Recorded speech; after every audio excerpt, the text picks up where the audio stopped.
Hello students, today again we are meeting with the EVS 1 subject and lesson number first. This is our third part in the same lesson. Okay, before that I have told you to write the answers of these questions in your notebook. Okay, now we are going to start with the next topic, that is gravity.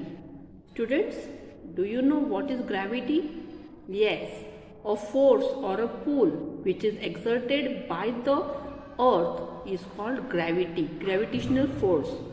Okay, जो अर्थ के अंदर होती है, gravity होती है, उसी वजह से आज हम लोग अर्थ के ऊपर खड़े हो पाते हैं, या हर एक चीज़ जो है वो अर्थ पर गिर रही है. ओके, तो वो काय की वजह से है? क्योंकि अर्थ के अंदर एक पुल है, एक फोर्स है जो कि वो अपने पास खींचता है, एक खिंचाव है, उसे हम लोग ग्रेविटी बोलते हैं. ठीक है. All heavenly bodies exert a force of attraction और a pull on one another. Okay, हर एक जो हेवनली बॉडीज है वो एक फोर्स अपने पास होता है, उनके अट्रैक्शन का, जो कि एक खिंचाव होता है, पुल होता है, जो कि एक दूसरे के ऊपर असर करता है, on one another. This force is called the force of gravity. इसे क्या कहते हैं? Force of gravity. Okay, a force of attraction और a pull on one another is called the force of gravity. वैसे ही the sun exerts a gravitational pull on all planets, whereas the tendency of the planet is to move away from the sun. As a result of these two forces, a planet keeps revolving around the sun at a fixed distances in a fixed orbit. In the same way, satellites revolve around their planet. जबकि हमें पता है कि planet जो है ये सन से दूर भी जा सकता है, लेकिन वो एक ही ऑर्बिट में, एक ही राउंड में सारे प्लैनेट जो घूम रहे हैं वो एक पर्टिकुलर उनके ऑर्बिट में घूम रहे हैं. तो ये काय की वजह से है? क्योंकि कंटिन्यूसली सन का जो ग्रेविटेशनल पुल है ये उसके ऊपर असर करते रहता है. The sun exerts a gravitational pull on all the planet, whereas the tendency of the planet is move away from the sun. जबकि प्लैनेट जो है वो सन से दूर जा सकता है, ऐसी उसकी टेंडेंसी होती है. As a result of this two forces, ये दो फोर्सेस की वजह से planet keeps on revolving around the sun at a fix distance. एक उसका डिस्टेंस फिक्स होता है, उस डिस्टेंस के ऊपर ही, उस फिक्स्ड ऑर्बिट में ही वह प्लैनेट सन को रिवॉल्व करते रहते हैं. ओके, जैसे प्लैनेट सन को रिवॉल्व करते हैं, उसी तरह सैटेलाइट ये प्लैनेट को रिवॉल्व करती है. सैटेलाइट मतलब moon revolves around the earth, है ना. तो ये जो ग्रेविटेशनल पुल होता है एक दूसरे के ऊपर जो असर करता है, उसी वजह से सैटेलाइट ये प्लैनेट को आजू बाजू में रिवॉल्व करता है. Okay, in which direction do this things fall? In which direction do this things fall? कौन से डायरेक्शन में ये चीज़ें गिरती है? Leaves, flowers, fruits and from the trees. Leaves, flowers, fruits, यह कि झाड़ पर से जब गिरते हैं तो कौन से डायरेक्शन में गिरते हैं? Obviously they falls on earth, जमीन पर गिरते हैं, है ना. Rocks that come loose from the hill side. Rocks जो कि गिरते हैं हिल साइड से, ऊपर से गिरते हैं जब रॉक्स, तो वो भी कहाँ गिरते हैं? जमीन पर ही गिरते हैं, है ना. Rain falling from the sky. बारिश ये स्काई से बारिश ये आसमान से गिरती है, तो बारिश भी कहाँ से गिरती है? आसमान से. लेकिन कहाँ पर गिरती है? तो जमीन पर ही गिरती है. हर एक चीज़ जो कि हमारे हाथ में भी कोई चीज़ है, अगर वो भी गिरती है तो वो कहाँ पे गिरती है? जमीन के ऊपर गिरती है. क्यों? तो अर्थ के अंदर एक ग्रेविटेशनल पुल है, ग्रेविटी है अर्थ की, जो कि उसके ऊपर असर करती है हर एक चीज़ पर. Due to the earth gravity all the things on the earth remain on it. Even if we throw something upwards with great force, बहुत फोर्स से भी अगर हम ऊपर की तरफ कोई चीज़ फेंके, it finally falls down to the ground. वो ग्राउंड पर ही गिरती है, और हर एक चीज़ ये ग्राउंड पर ही होती है, ज़मीन से होती है। क्यों? तो ग्रेविटी की वजह से। ओके, तो अर्थ ग्रेविटी की वजह से हर एक चीज़ हमारे जो है वो ग्राउंड पर या ज़मीन पर या अर्थ पर गिरती है। समझ में आया बच्चों? Now we will see further. People have always been curious about the heavenly bodies in the sky. लोग हमेशा इस चीज़ की उत्सुकता में रहते हैं, क्यूरियस रहते हैं, जानने की कोशिश करने के इसमें रहते हैं, किसके? हेवनली बॉडीज के, जो कि आसमान में होते हैं। They have always wanted to reach them. वो हमेशा चाहते हैं कि वो वहाँ तक पहुँचे। However to send some object from the earth into the space. अगर हमें कोई ऑब्जेक्ट स्पेस में भी पहुँचाना है, so we it must be given power. Space में अगर हमें कोई चीज़ पहुँचानी है तो उसे पावर देने की ज़रूरत पड़ती है, तभी वो ऊपर की तरफ वो जा सकती है। जैसे कि आप लोगों ने कभी दिवाली में पटाखे जलाए होंगे। पटाखे जलाते हो ना आप लोग दिवाली में। दिवाली में जब आप पटाखे जलाते हो, उस पटाखों में क्या होते हैं? यस, रॉकेट्स भी होते हैं।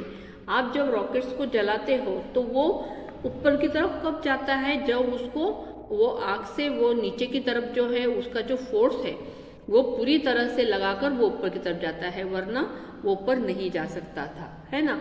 इसलिए जो भी फोर्स अप्लाई किया जाता है वो अगेंस्ट होना चाहिए, उसके ऑपोजिट होना चाहिए। किसके? फोर्स ऑफ ग्रेविटी के अगेंस्ट होना चाहिए। रॉकेट टेक्नोलॉजी और space launch technology is use for that purpose. जो हमें स्पेस में जो रॉकेट भेजते हैं, ये टेक्नोलॉजी जो है लॉन्च करने की, ये उसके लिए ज़रूरत होती है। One of the Diwali fire cracker is called a rocket. आप लोगों को जैसे मैंने अभी एग्जांपल में बताया कि दिवाली के वक्त जो हम लोग पटाखे जलाते हैं, जो हम लोग क्रैकर्स यूज़ करते हैं, उसमें एक जो आइटम होता है उसे हम लोग रॉकेट बोलते हैं, जो कि यहाँ पर आप पिक्चर में देख सकते हो, है ना। It is packed with explosive substances. अब इसके अंदर जो है वो बारूद बोलते हैं ना, जैसे एक्सप्लोसिव सब्सटेंस होता है उसके अंदर। जब ये जलाया जाता है, the explosive burn rapidly and produce a lot of energy. ये बहुत ज़ोरों से जलता है और उसका जो फोर्स होता है वो नीचे की तरफ होता है, और ये फोर्स की वजह से जितना फोर्स डाउन में जाएगा उतना वो ऊपर रॉकेट जाता है। सेम यही तरीके से हमारे जो ये स्पेस रॉकेट्स होते हैं, ये भी उसी टेक्नोलॉजी पर बेस्ड होते हैं। जैसे कि नीचे की तरफ आप लोग देख सकते हो, यहाँ पे बहुत ट्रिमेंडस एनर्जी, ट्रिमेंडस फोर्स दिया जाता है, तब वो रॉकेट स्पेस में जा सकता है। तो जो ग्रेविटी होती है, अर्थ ग्रेविटी, उसके अगेंस्ट ये फोर्स होता है, तभी हम लोग कर सकते हैं। A design of a rocket is such a firecracker is pushed into a certain direction at a great speed. Great speed पर ये जाता है। Very powerful rockets are used to send a spacecraft into the space. A tremendous quantity of fuel is being burned rocket, so the spacecraft weighing thousands of the tons can be launched into the space. अब ये जो spacecraft होते हैं वो उनके वजन जो है वो बहुत वजनदार होते हैं, टन से होते हैं। अब इतना वजनदार चीज़ अगर हमें ऊपर भेजनी है तो बड़े पैमाने पर एनर्जी ये उसके ग्रेविटी फोर्स के अगेंस्ट हमें डालनी होती है। उसके लिए बहुत ज़्यादा फ्यूल बर्न किया जाता है एक ही टाइम पर। In the 20th century, a few countries of the world developed space technology and sent hundreds of spacecrafts into the space. Our country is well known for the development of the space launch technology. हमारी country space launch technology में बहुत जाना माना नाम है हमारे country का। Some spacecraft remain in space, some are brought back और to the earth, while some land on other planet of satellite. In some mission scientist also travel in a spacecraft, they are called astronauts. कहीं कहीं पर जो हम लोग satellites हम लोग भेजते हैं ऊपर तो वो सैटेलाइट्स में साइंटिस्ट भी ट्रैवल करते हैं, उसे स्पेसक्राफ्ट द्वारा वो ट्रैवल करते हैं। और जब ये स्पेसक्राफ्ट ऊपर भेजे जाते हैं तो उनमें जो साइंटिस्ट ट्रैवल करते हैं उसे एस्ट्रोनॉट्स बोलते हैं। Dear students, do you know about the Rakesh Sharma? Rakesh Sharma के बारे में आपको पता है? He was an Indian astronaut. became the first Indian astronaut to go to the space in 1984. ये पहले एस्ट्रोनॉट है जो कि 1984 में ये स्पेस गए थे. He spent 8 days on a space station for the joint mission of ISRO and the Soviet Intercosmos. Seeing India from space, he said that it looked सारे जहां से अच्छा. जब वो वहाँ से उन्होंने जब हमारे अर्थ को देखा तो उन्होंने एक ही शब्द बोला, सारे जहाँ से अच्छा हिंदुस्तान हमारा. Okay, find out the more work about the Kalpana Chawla, Sunita Williams, astronauts of the Indian origin. इनके बारे में भी आप जानकारी फाइंड कर सकते हो गूगल थ्रू. कल्पना चावला ये कौन थे, कब उन्होंने वो लैंड किया था. Okay, some man made satellites we will see now. Man made satellites provide useful information for the agriculture, environment, weather forecasting, making maps and searching for water and mineral wealth on the earth. They are also used for the telecommunication. They are put into the orbit around the earth. They are remain in the space for many years. जो man-made satellites होते हैं, already मैं यहाँ पर आप page number 3 पर भी देख सकते हो. यहाँ पर इंडियन स्पेस मिशन के ऊपर जैसे कि चंद्रयान है, मंगलयान है, इसके बारे में यहाँ पर इंफॉर्मेशन दी गई है. ओके, कब और कहाँ पर ये मिशन हुए थे. ओके, तो इसरो ने ये लॉन्च किया था सबसे पहले 22 अक्टूबर 2008. The Indian space research organized this. Okay, on the moon, so that was named as the Chandrayaan 1. Okay, then उसके बाद मंगलयान जो है, it is also an important Indian space mission. It is known as MOM or Mars Orbit Mission. It was launched on the 5th November 2013. It got established in an orbit around the planet Mars on 24 September. Okay, इसमें कुछ both these mission are unmanned. Unmanned मतलब जिसमें कि इंसान नहीं थे. ये दोनों भी मिशंस में, चंद्रयान एंड मंगलयान में. आप लोग यहाँ पर फोटोज देख सकते हो. Yes, always remember, space scientist have not been able to find a single other planet which have life. अब ये जो साइंटिस्ट है, इन्होंने ऐसे बहुत सारे रिसर्च किए हैं और इससे पता चला है कि और कोई भी प्लैनेट के ऊपर लाइफ नहीं है. लाइफ मीन्स जहाँ पर कि ऑक्सीजन और वाटर अवेलेबल है. Therefore our earth is an invaluable planet. इसलिए हम लोग कह सकते हैं कि हमारी अर्थ जो है वो इनवैल्यूएबल है, जिसकी कि कोई मिसाल नहीं, जिसका वैल्यू नहीं. इतना अच्छा हमारा अर्थ है. The degradation of the environment of any region will be threaten to the exist of the life itself.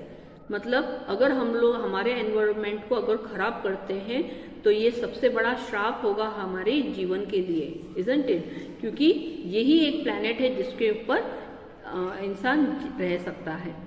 What we have learned from this, the sun is a star and all the bodies in the solar system get light from the sun. The sun and the planet, their satellite, dwarf planet and asteroids are revolved around the sun are all together are called solar system.